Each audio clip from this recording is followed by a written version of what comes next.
Hey there mga momsies! Welcome back on my channel. For today's video, let's do a quick unboxing and product review of this very trending powder foundation from Skintific. I got the shade Almond 03A. Actually, yung cushion nila, it's also very trending, but hindi na ako kumuha mga momsies because I've tried a lot of cushions already and it doesn't just really work for me.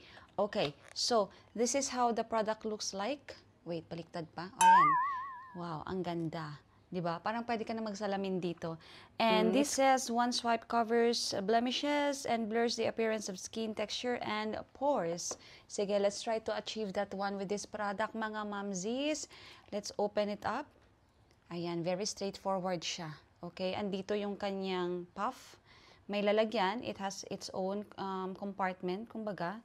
It also has the mirror here. Buksan natin. Ayan. Yan. Makikita yung setup ko. O, diba? Natural light tayo. And this is the product itself. May cover, which is, I think, good. For me, hygienically, wag nyo siyang itapon. Okay? So, ayan. That is how it looks like. Ooh. Very soft yung texture niya when you feel it. And ewan ko kung nakikita nyo yan. Matipid ako pag nagsaswatch mga momsies, but I'm so excited. Let's try it on my face. So as you can see, may mga large pores tayo dyan, very visible. Marami din tayo mga pimple marks, mga blemishes, redness, and everything. Lahat na andyan sa ating pagbumuka. So I'm excited to try this one out. Let's do this, mga momsies. Okay, on my face, I only put a moisturizer. Yan lang talaga ako sa morning, mga momsies. Ayaw ko ng maraming mga products na nilalagay. And let's try this one out. Yan lang muna. Let's try this side here. Ooh.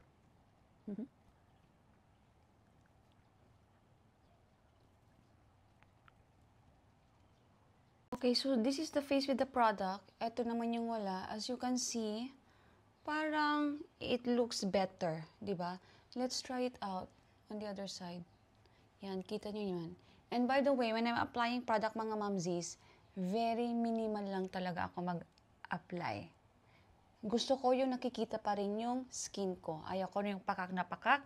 Especially that I'm only going to school today to bring lunch for my kids. And then, konting errands lang. So, ayaw ko yung masyadong mabigat sa face ko.